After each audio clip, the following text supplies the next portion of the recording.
Welcome to the Think Factory podcast. We got one question for you. What keeps you up at night?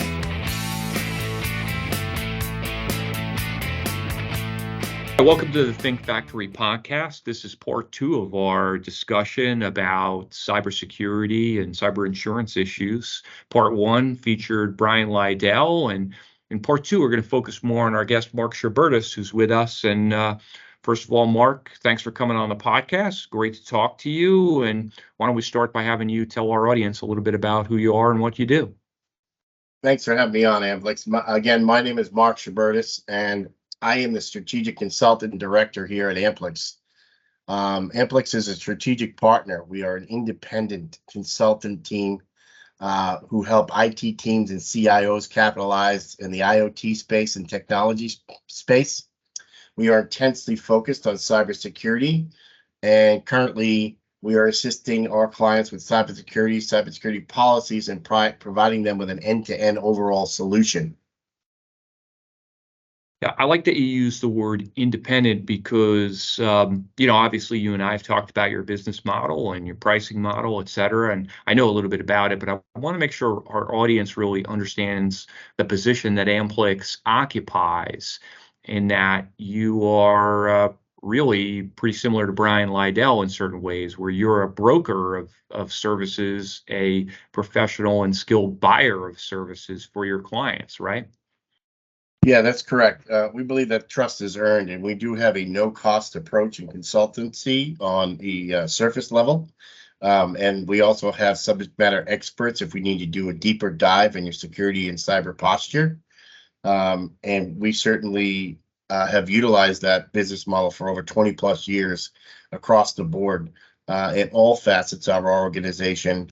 In order to be a strategic partner and form those relationships, you in this day and age, you really need someone that can look over your shoulder and help you and guide you through those challenging times in cybersecurity, and trying to understand and navigate the policies and navigate the language and so on and so forth. But as an overall end-to-end solution strategic partner, we believe that stepping forward and using our no-cost approach and the trust is earned policy has been a success for our organization. That's great background, and maybe just add one more layer to it. I think in the context of insurance, most business people take it for granted that they need an insurance broker, right? They need that intermediary to help them buy the right coverage, interact with insurance companies, et cetera. But what would you tell people that, or let's say business owners, chief financial officers, business leaders, what would you tell them if they're thinking, hey, we don't really see a need to have an intermediary involved in our purchases of technology-related and cybersecurity-related services? That's a good point. As when somebody's trying to purchase a cyber insurance policy, there's a lot to cover there. And a lot of our clients have these aha moments when they're going through the list, which is exactly why we get engaged and get involved.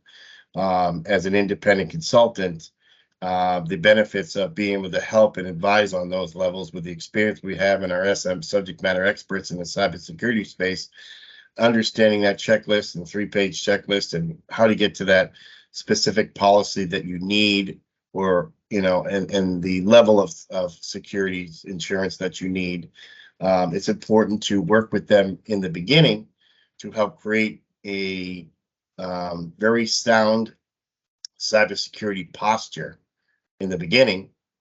And when we work with the insurance companies and cyber insurance policies, it's very important to have somebody in the middle here that can help you navigate through those terms and policies and questionnaires that they have, to make sure that you walk away with a sound policy and a robust cybersecurity plan. Right. So some of those aha moments that you're talking about, are those actually coming when you're helping your clients get correct answers and get answers to the questions that their insurance company is asking them?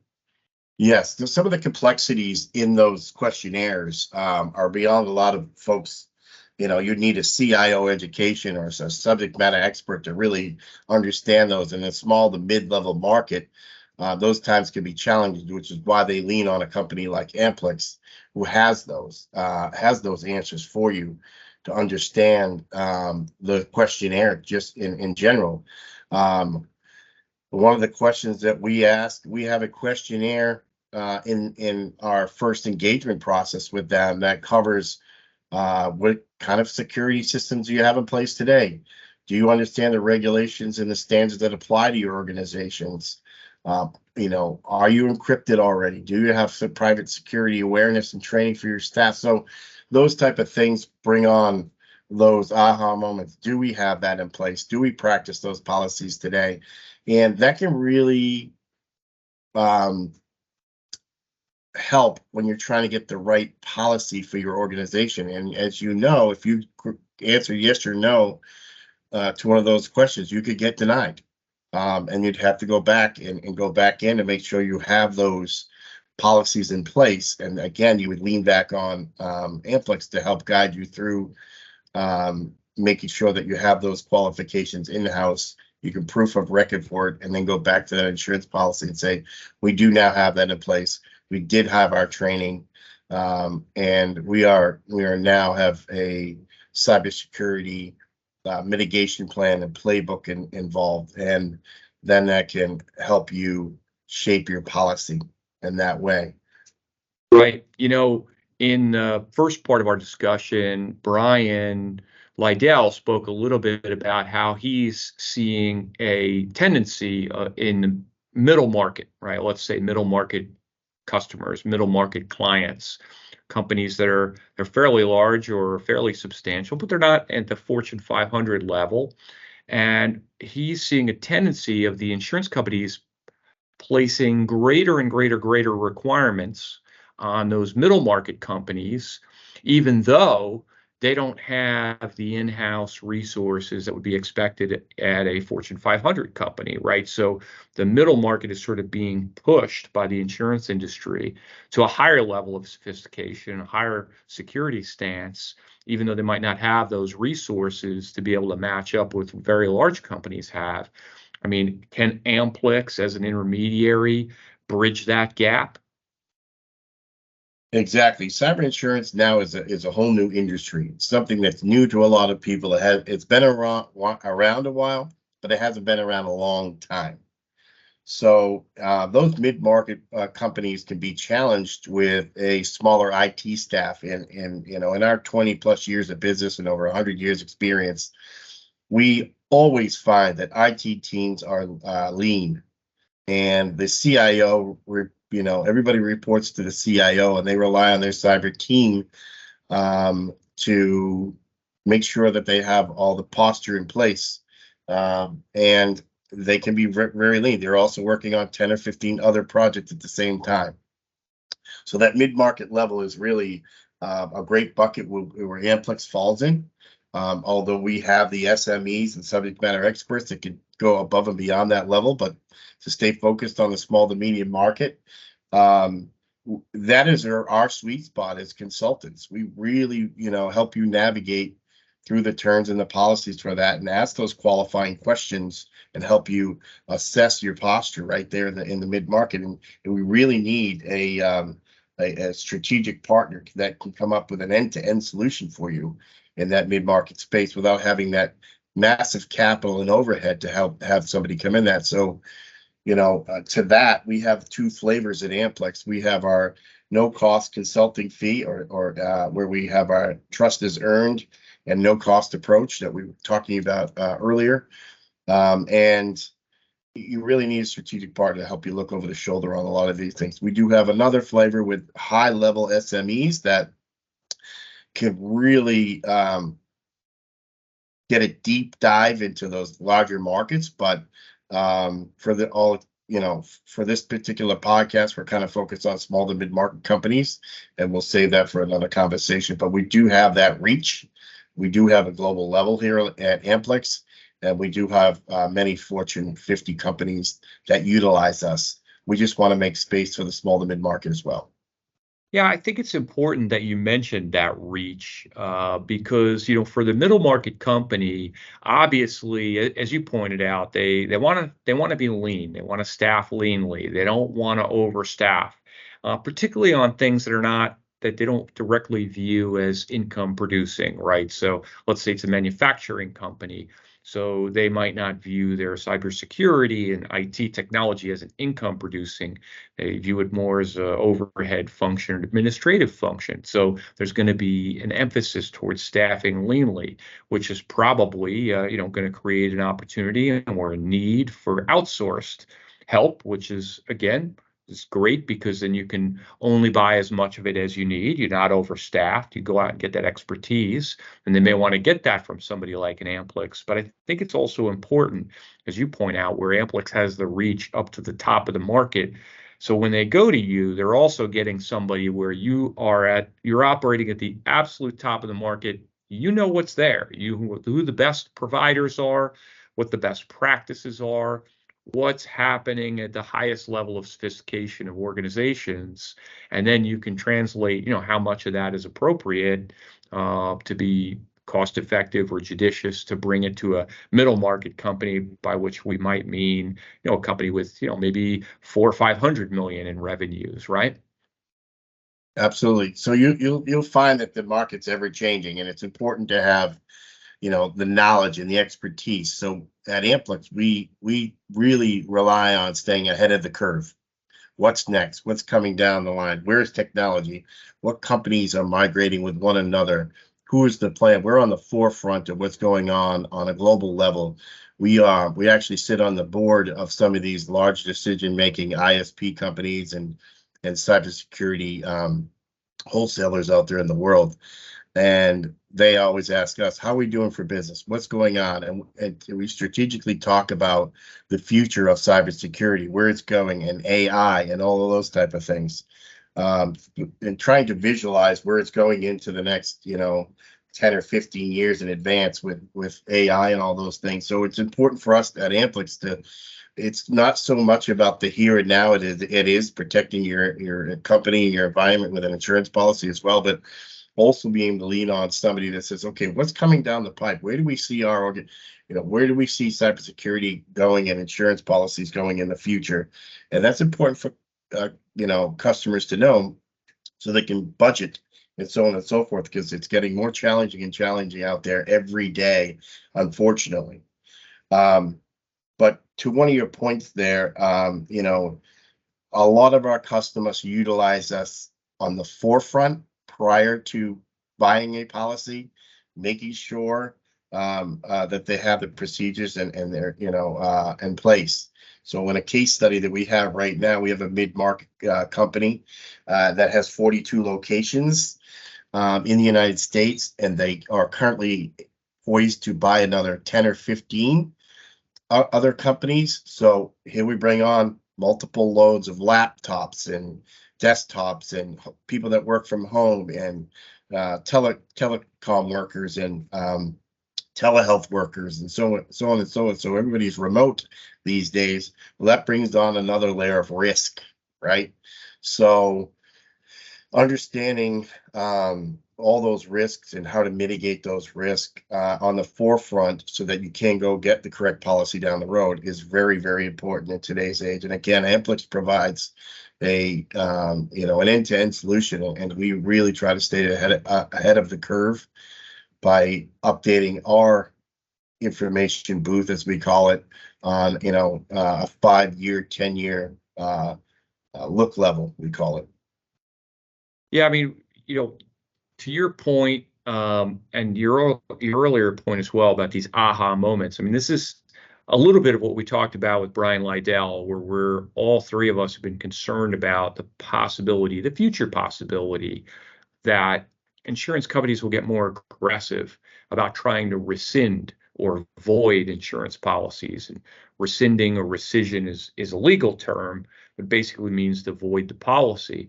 And the way that the insurance company could do that would be to look at the application for insurance, find a question, and show that the answer to the question was incorrect. In other words, something like, do you encrypt all of your devices, or do you require multi-factor authentication, or something like that? And there's an answer on there that's wrong. And it doesn't have to be intentionally wrong. It just needs to be wrong. And the insurance company might then try to void the policy. And I think what you and I and Brian have all tried to educate clients about, especially clients in the middle market, is that what you don't realize is that you kind of, let's say, you don't know what you don't know, right? So if your team is coming in and repeatedly coming up with aha moments where your clients didn't realize that not everything was encrypted, or they didn't realize that multi-factor authentication was not being applied uniformly, or they didn't realize, and actually I've actually seen this, where they say, oh yeah, we require multi-factor authentication, but they'd forgotten that they gave some user, often a top executive, special privileges because he was annoyed he had to keep using the multi-factor authentication. So it turns out that question's wrong, right? That's an aha moment that you might find in working with a client. But I mean, the thing I want people to understand is, if they get that aha moment from you on the front end before they buy their insurance, that's great. Now you're probably, number one, you've probably solved a technical problem, right? You can cure that vulnerability. Number two, now your answers to the insurance application are accurate, so you're going to have coverage when you need it. If you don't have that help, if you don't have the right team on the front end, and you don't have Mark Sherbertes and his experts working with you, and you don't have your general counsel involved, and you don't have an expert insurance broker involved, you don't have that aha moment. But what you have is a much more terrible moment much later, after you've suffered a cyber loss, and the insurance company says, sorry, we're not going to pay for that. So I think it's a great point that you've made, and I really want people to hear that loud and clear and realize that there's a better way, a more systematic way to approach these things, bring in the right people like your team, and have aha moments instead of, maybe you want to say, oh no moments, right? Right, exactly. I mean, we have our own internal checklist too, because we've been doing this for a while. We make sure that, if we uncover a spot that needs improvement in their security posture, it's all about qualifying for that insurance policy, but it's also making sure that you have policies embedded in your own team, and add removes and changes with staff and so on and so forth. So all those things need to be vetted out from the beginning to make sure that you have a robust cybersecurity plan, so that you can go out and get a robust cybersecurity policy. Right. And have you worked with a lot of clients also in responding to, well, Brian spoke about this earlier, right? He said that insurance companies are increasingly requiring their policyholders to institute ever more strict and ever more robust security measures, cybersecurity measures. I mean, are you working with Amplix customers to respond to specific requests by insurers to upgrade or otherwise change their security apparatus? Right. What I think you're getting to is, do we provide some security awareness training for the staff? We want to make sure that they're having those monthly and quarterly staff trainings, and so they can avoid certain phishing emails and those type things. We want to make sure you have a comprehensive incident response plan and mitigation plan in the event of an unlikely event. You do have an attack, or some sort of archive attack or ransomware, for that matter. Who do you call first? What is that plan? Do you when do you bring in the FBI to get engaged in that particular plan? I mean, DDoS protection, direct destructive services, can shut down an organization. So you have to have some, DDoS protection involved, which is a cybersecurity term, to protect you from shutting down that business. So within that checklist and in that form, it's also more important to have these policies in place while you're even shopping for the insurance policy, because when you go to get that policy, they're going to rate you and grade you on what you have and what you don't have. And that level can, cost level can go higher or lower, and you can fit into plan A, plan B, plan C. And then if there is a claim, you want to make sure that you have all the implementations working and running, and you're doing all those things that you are required to do to be able to apply those, apply that insurance policy to your organization. And then again, not to have those in place in today's environment is a challenging, can be a challenging cost to some customers. But I think the answer and for us is to get engaged, or for some clients or many clients to get engaged with Amplix on the forefront. And let's help you navigate through that checklist prior, 6 months, 8 months prior to getting it. We can pivot very quickly. We can get in there and get in front of a policy 6 to 8 weeks in advance. Implementation is on the customer's end, but we would work side by side with your IT team, CIO team, to help procure that policy and meet those requirements. Yeah, it's a great point about timing, Mark, because we've seen it over and over and over again, which is the more proactive you are, the more you're getting out in front of these issues, the better off you're going to be for a lot of reasons, but including the fact that it's just more cost effective to do things, more deliberately, not when you're under a deadline. You don't want the insurance company 30 days before renewal to say, hey, we've identified a whole bunch of vulnerabilities on your website. You've got to fix them before renewal, or else we won't renew your policy. Or it's much better if you got engaged longer in advance and planned that out and gotten ahead of the curve, right? I agree. Every company can be a target out there, from the biggest companies in the world, as we know, right? So time, like you said, is very, very short window in some cases. And when the renewals policies come up and so on and so forth, those can change, or those requirements can change year to year, every 2 years, and they can become more cost effective. But when you have the right procedures in place and the security posture in place, it makes it a whole lot easier to navigate year to year with your policies. Yeah. I think that's exactly right, Mark. And that's, again, not to beat a dead horse, but that's why we keep encouraging our clients to make sure they have the right team in place, because it really all starts with that. And, not to think about it in terms of purchasing insurance. I'm obviously focused a lot on insurance. I'm an insurance lawyer. That's home base for me. Brian Lydell, an insurance broker. We think a lot about insurance, but throughout our conversations, Mark, we are always talking about, let's look at it more broadly, that insurance is just one part of your overall approach to risk management in the area of cyber and technology related risks. And the more you get a good team involved on the front end, the more benefit you're going to get from that whole process, right? It's not just about having insurance. It's also about, not having a loss in the first place, like curing vulnerabilities before they become a problem. And, we have the right team involved, you're in much better position to be able to do that. Absolutely. And, again, one of the Amplix key components is that we're there for the life cycle. We're not just there for when you go to get your, build your architectural network infrastructure and cybersecurity plan. We're there for that as well, but we're there for the long term. We are a strategic partner who's there for end-to-end solutions and the complete life cycle. And I think that, our business model being, some of the no-cost approach is really built on that. And it's something we kind of hang our hat on. Although, if we need to get into a deeper dive, as I had mentioned earlier in the podcast, that if we need a subject matter expert, we have a whole team of them with 20, 30 years.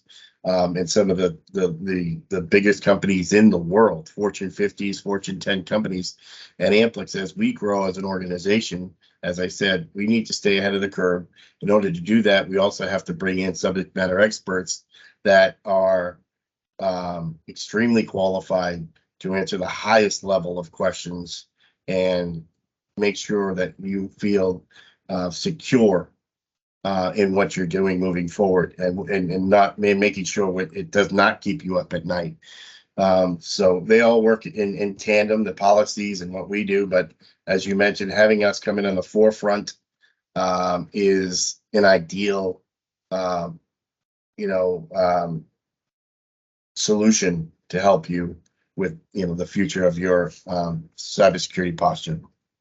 Well, Mark, I think you just used the magic words, right? Which is, we always, in this podcast on the Think Factory, we always ask the question, what keeps you up at night? We talk to business leaders, business owners, and, friends of our firm in this podcast. And really, the entirety, I think, of part one with Brian and part two of this podcast with you has really been about what keeps up business owners at night, or what they should be thinking about so they can rest easy or they can sleep at night. So those are kind of the magic words that we're always looking at. And I really do think this conversation has been a great conversation. I think it's going to be very valuable to our listeners, and definitely giving them a lot to think about. And this was a great conversation. I really do appreciate your time. Really appreciate you coming on the podcast. It's been a lot of fun. We obviously try to produce the podcast in a way that we think will be useful to our listeners. It's really our goal. We hope these conversations, spur ideas and produce some actionable insights for our customers and our clients and other friends of the firm. But I can tell you on a personal level, one of the things that's great about it is we get to talk to our friends and have great conversations like these. So we really appreciate your time, Mark, and I look forward to the next one. Maybe we'll have a repeat engagement with you sometime and dig deeper into some of the things that you do. Likewise, and I'd love to get more involved with you guys on a quarterly level if possible. And thanks for having me on today. It was a really breath of fresh air to understand where everything is going and what is happening in the cybersecurity space. It was a pleasure, Mark. And again, thanks for being on the Think Factory. Thanks again. Thanks for having me.